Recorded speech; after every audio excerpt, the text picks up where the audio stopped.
오늘도 주님께서 주신 좋은 날입니다. 다 같이 찬송가 325장 우리 같이 하시겠습니다.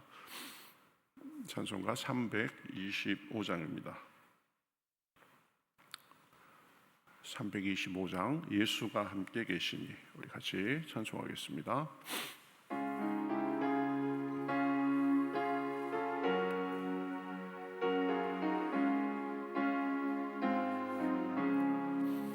예수가 함께 계시니 시험이 오나 겁없네.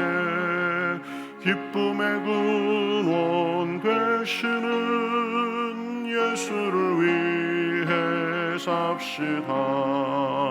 날마다 주를 섬기며 언제나 주를 기리고 그 사랑 안에 살면서 딴 길로 가지 맙시다. 이 세상 사는 동안에 주 이름 전파하면서 무한한 복락 주시는 예수를 위해 삽시다.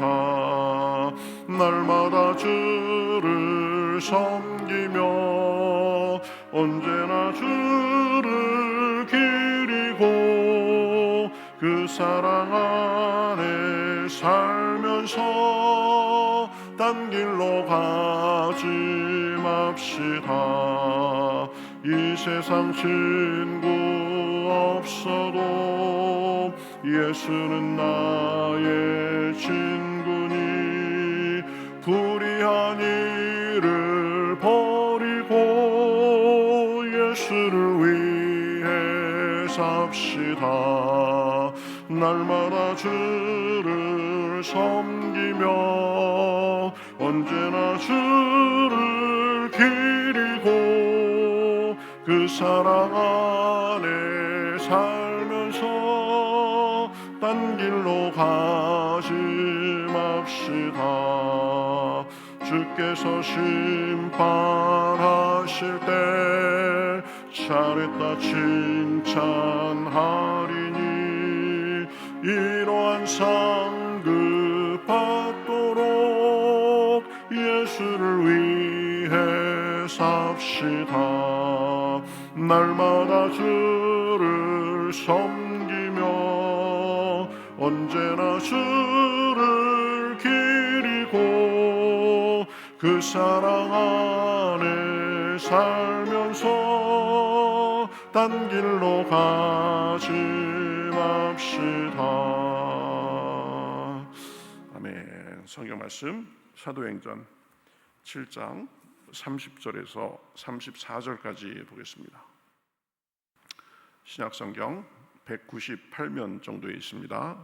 사도행전 7장 30절부터 34절까지입니다.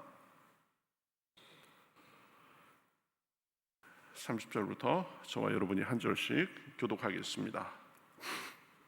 40년이 참에 천사가 시내 산 광야 가시 떨기 불꽃 가운데서 그에게 보이거늘 모세가 그 광경을 보고 놀랍게 여겨 알아보려고 가까이 가니 주의 소리가 있어 나는 내 조상의 하나님 즉 아브라함과 이삭과 야곱의 하나님이라 하신대 모세가 무서워 감히 바라보지 못하더라.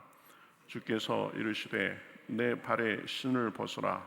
내가 서 있는 곳은 거룩한 땅이니라. 내 백성이 애굽에서 괴로움 받음을 내가 확실히 보고 그 탄식하는 소리를 듣고 그들을 구원하려고 내려왔노니 이제 내가 너를 애굽으로 보내리라 하시니라. 아멘. 자, 우리가 살다 보면 사람은 누구나 인생에서 예상치 못한 그 어려움을 만납니다. 예상치 못한 광야의 시간을 맞이합니다. 직장에서 문제가 생기기도 하고 또 관계가 어려워지기도 하고 또 건강이 갑자기 악화되기도 합니다.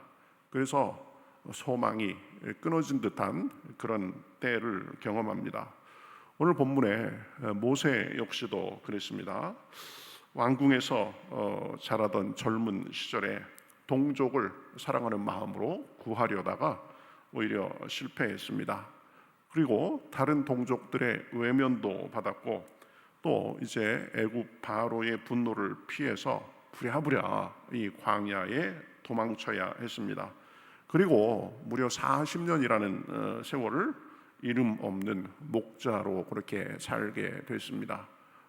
공주의 아들이고 그 왕궁에서 40년 동안 살았던 것은 아마 기억도 이제 희미해져 갔을 것입니다. 그러니 이 사람들이 보기에는 이제 모세는 끝난 인생이나 마찬가지였습니다. 그러나 하나님은 바로 그곳에서 불이 타지만 그러나 이 나무가 사그러지지 않는 떨기 나무 가운데서 나타나셨습니다. 하나님은 오늘 그 스데반이 강조한 대로 이 성전에만 갇혀 계신 분이 아니라 광야에도 또 고통 속에도 실패의 자리에도 찾아와서 함께해 주시는 분이신 것을 알 수 있습니다. 그 하나님은 오늘 우리에게도 동일한 하나님이십니다. 하나님은 우리 삶의 광야에도 찾아와서 임재하시고 우리의 눈물을 보시면서 우리를 다시 불러주시는 분이십니다. 하나님은 광야의 시간에도 함께하시고 임재하시는 분이십니다. 모세의 광야 생활은 실패의 상징처럼 보였습니다. 왕궁에서의 모든 특권을 더 이상 누리지 못하고 그저 초라한 나그네 목자로 살아야 했습니다. 하루하루가 단조롭고 무의미해 보였을 것입니다. 자기가 누리던 영광에 비하면 한없이 낮아진 그런 모습으로 인해서 실망스러웠을 것입니다. 그러나 하나님은 그 광야에서 모세를 찾아오셨습니다. 불타되 사라지지 않는 떨기나무는 하나님은 어떤 환경에서도 임재하시는 분임을 드러냅니다. 어떤 환경에도 찾아오셔서 자기 백성을 힘 주시는 분이심을 나타냅니다. 사람은 흔히 광야를 버림받은 자리, 이제 끝난 인생으로 그렇게 생각합니다. 그러나 하나님은 광야에서도 함께 하십니다. 광야에서도 내가 의지하던 것들 다 내려놓고 겸손해질 때 사람은 하나님의 임재를 경험할 수 있습니다. 광야는 그렇기 때문에 하나님과 새롭게 만나는 은혜의 장소이고 우리의 시선을 온전히 세상에서 하나님께로 돌리게 하는 자리가 됩니다. 하나님께서 모세에게 찾아오신 그 순간 그 메마른 광야는 하나님이 계신 거룩한 곳 성소가 되었습니다. 우리에게도 똑같습니다. 우리의 실패와 침묵, 고독의 시간이 오히려 하나님께서 말씀하시는 거룩한 시간이 될 수 있습니다. 그러니 우리에게도 광야가 있고 고독이 있고 또 힘든 일이 다가올 때 오히려 그 시간을 하나님께 온전히 집중하는 시간으로 사용하면 그것이 우리의 광야가 되고 하나님을 새롭게 만나는 그런 곳이 되는 것입니다. 갈멜산에서 이 대승리를 거둔 엘리야는 이제 왕후 이세벨의 위협 앞에 이 부엘세바 광야로 도망치게 됐습니다. 그곳을 하룻길을 쉬지 않고 그 두려운 마음에 도망가서 이제 낙심에 지쳐서 쓰러져 차라리 죽기를 구했습니다. 엘리야에게 닥친 심각한 그 광야의 시간이었습니다. 그러나 하나님은 그런 엘리야를 그냥 두지 않으시고 엘리야에게 찾아오셨습니다. 바람, 지진, 불 같은 어떤 그런 강력한 현상이 아니라 세미한 음성으로 찾아와서 말씀하셨습니다. 엘리야는 광야에서 하나님의 새로운 임재를 배웠고 다시 사명을 감당할 힘을 얻어서 또 사명을 감당했습니다. 하나님은 광야에도 찾아오셔서 자기 백성을 부르시고 힘 주시는 분이십니다. 그러니 문제는 고난이나 광야가 아니라 그 속에서도 하나님의 역사하시는 하나님을 바라보는 것입니다. 하나님께서 오지 못하실 곳은 없습니다. 하나님께서 돕지 못하실 상황은 없습니다. 오히려 철저히 하나님만 더 의지해서 그 광야의 시간이 하나님의 능력을 경험하는 시간이 되게 할 수 있습니다. 그래서 광야는 하나님의 발자취가 가장 선명하게 남는 곳이라고 합니다. 그렇죠. 다른 거 다 의지할 수 없고 오직 하나님께서만 도와주셔야 되는데 그러한 흔적이, 그러한 역사가 오히려 더 확실하게 경험될 수 있는 곳이 광야라는 것입니다. 그러니 우리는 광야 같은 상황을 만나도 살아계신 하나님을 만을 바라보며 나아갈 때 그 광야가 오히려 은혜의 자리, 축복의 자리가 되는 것입니다. 하나님은 자기의 백성의 고통을 돌보시는 분입니다. 하나님은 모세에게 말씀하십니다. 내 백성의 고통을 내가 분명히 보고 그 탄식 소리를 들었다고 말씀하십니다. 하나님은 자기 백성의 신음을 외면하지 않으십니다. 그 모습을 보고 그 소리를 듣고 기억하시면서 움직이시는 분이십니다. 이스라엘은 애굽의 노예로서 끝없는 학대와 억압을 겪었습니다. 그저 이스라엘 백성들은 애굽 사람들의 눈에는 하찮은 그런 노예들이었을지 모르지만 하나님은 자기 백성이라고 부릅니다. 내 백성이라고 부르십니다. 그래서 하나님은 자기 백성의 눈물을 귀히 보시고 그 고통 속으로 몸소 들어오셔서 또 그들을 구원하고자 모세를 통해서 역사하신 것입니다. 오늘 우리가 겪는 억울함, 눈물, 고통에 대해서도 하나님은 똑같습니다. 보고 계시고 사정을 아십니다. 우리의 신음조차 하나님 앞에는 기도가 됩니다. 우리의 어려움, 우리의 한숨, 우리의 인내, 하나님께서 다 보고 계십니다. 아이가 없어서 무시당하고 괴로워하던 한나는 성소에서 하나님 앞에 울며 하소연하듯이 기도했습니다. 엘리 제사장은 한나의 그러한 모습을 보고 술 취한 것으로 오해했지만 하나님은 한나의 눈물을 보시고 아들 사무엘을 주셨습니다. 하나님은 한 보잘것없는 여인의 고통도 돌아보시고 하나님의 구속사에서 크게 쓰임받은 사무엘을 아들로 주셨습니다.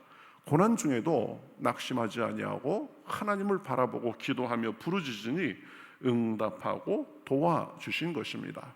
하나님은 자기 백성의 신음소리를 들으시는 분이십니다.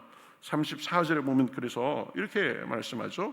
내 백성이 애굽에서 괴로움 받음을 내가 확실히 보고 그 탄식하는 소리를 듣고 그들을 구원하려고 내려왔노니.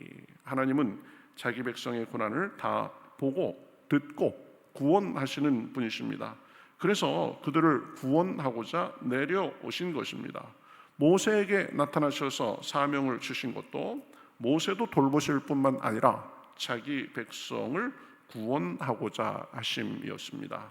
하나님은 자기 백성의 눈물 한 방울도 그냥 흘려버리지 않으신다라고 말합니다. 우리의 형편과 눈물도 보시고 살펴주시는 분이십니다. 기억하시며 결코 외면하지 않으십니다. 그러니 어떤 상황에서도 낙심하지 않고 우리 형편을 돌보시는 주님 안에서 소망을 갖고 그 도우심을 기대하며 나아갈 수 있습니다. 하나님의 시간이 되면, 하나님의 때가 되면 역사하는 것입니다. 오늘 읽은 말씀에도 40년이 참에 그랬습니다. 하나님께서 예정하던 시기가 되니까 그 광야에서 쓸쓸히 그 생활하고 있던 모세에게 나타나셔서 자기의 역사를 이루어 가시고 자기 백성을 구하는 일을 하신 것입니다. 그렇게 하나님은 자기 백성을 돌보시고 또 광야에서 쓸쓸히 늙어가던 모세도 다시 부르시고 돌보시고 쓰셨습니다. 하나님은 모세를 만나주시고 백성의 고통을 말씀하신 후에 이렇게 말씀하십니다. 내가 이제 너를 애굽으로 보내리라. 모세는 과거의 실패를 떠올리며 주저했습니다. 저는 말이 둔한 자입니다. 못합니다. 제가 이제 나이가 80입니다. 그런 얘기도 했겠죠. 그러나 하나님은 그런 모세를 다시 세우셨습니다. 이제 황혼에 접어든 노인 모세였지만 그러나 그리고 이 실패해서 40년 동안을 광야에서 산 사람이었지만 하나님은 실패자를 다시 사명자로 세우셨습니다. 사명은 우리의 능력에서 시작되지 않습니다. 오히려 우리의 부족함 속에서 하나님의 능력이 드러납니다. 하나님은 실패와 고통 중에 있는 사람에게 찾아와 살피시고 회복시키시고 사명을 주시면서 쓰시는 분이십니다. 누가 80 노인이 이제 40년을 광야에서 양을 돌보면서 초라하게 늙어가던 그 노인 모세가 자기 민족을 구원하는 일에 쓰임받으리라고 상상이나 했겠습니까?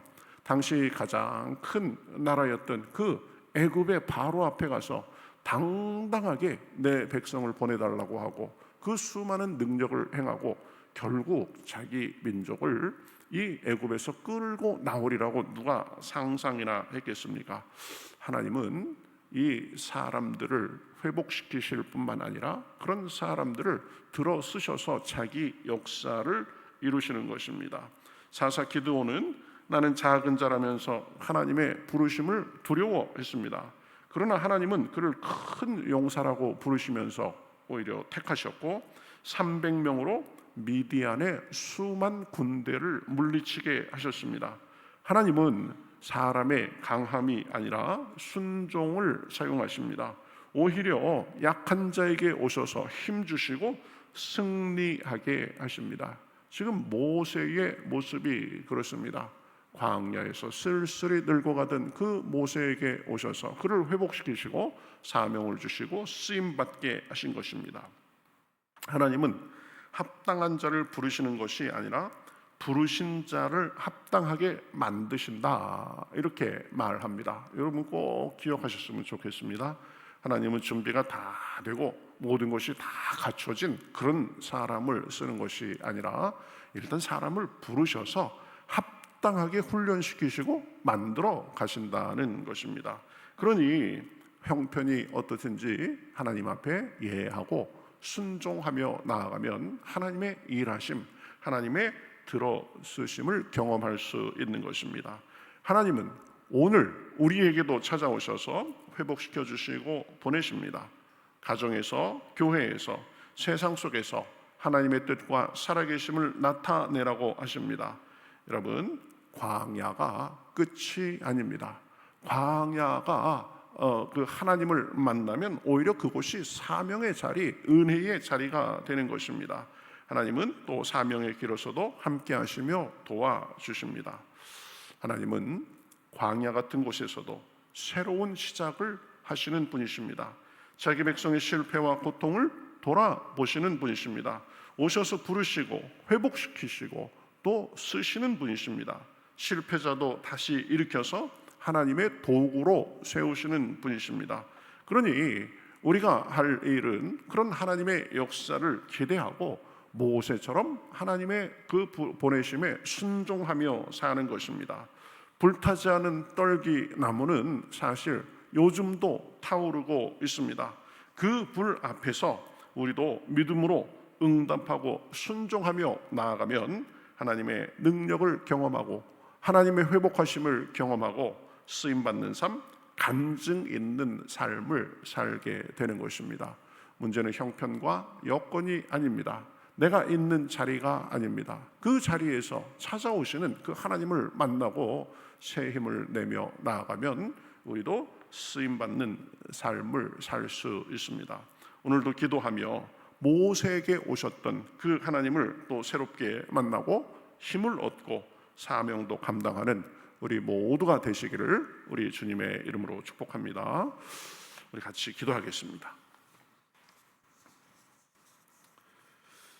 하나님, 애굽 그 바로 공주의 아들로 궁전에서 40년을 이렇게 지내면서 참 누구 부럽지 않게 살아왔지만 그러나 한날에 추락해서 이제 80이 되기까지 40년을 미디안에서 이름 없는 목부로 살아가던 다 잊혀진 존재, 이제 인생을 마감해야 하는 존재 모세였지만 하나님은 자기 백성에게 행한 일을 기억하시고 그 모세를 기억하시고 가시떨기 나무 가운데 찾아오셔서 모세를 새롭게 하시고 사명을 주시고 그를 자기 동족을 해방하는 그런 지도자로 쓰신 것을 우리가 살펴보았습니다. 하나님, 광야에 있는 사람도 실패의 자리에 있는 사람도 모든 것이 다 지나간 일로 이제 소망이 없어 보이는 사람에게도 찾아와 오셔서 그들을 회복시키시고 새 힘을 주시고 사용하시는 분이심을 믿습니다. 우리의 삶에도 광야 같은 일이 있습니다. 이제 나는 모든 것이 다 끝났다라고 생각될 때도 있습니다. 바랄 것 소망할 것이 없다고 생각하는 그 순간에도 찾아오셔서 회복시켜 주시고 새 힘 주시고 들어쓰시는 그 하나님이 오늘 우리가 믿는 하나님이신 줄 믿습니다. 우리의 삶의 자리에도 찾아오시고 우리의 광야에도 찾아와 주시어서 하나님의 능력과 영광을 보여주시옵시고 그 손 붙잡고 살며 하나님의 영광을 드러내는 삶이 될 수 있도록 주여 함께하여 주시옵소서. 주님께서 우리에게 찾아오셔서 손 내미시고 음성 들려주시는 것을 우리가 듣게 하시고 하나님의 인도하심을 따라 살며 아버지 노래하는 삶, 하나님께 기쁨과 소망이 넘치는 삶, 하나님의 살아계심을 경험하고 드러내는 삶, 나누는 삶이 될 수 있도록 함께하여 주시옵소서. 오늘도 기도할 때 성령으로 충만케 하시고 한량없는 기쁨과 소망으로 인도하실 줄 믿고 살아계신 예수님의 이름으로 기도하옵나이다. 아멘.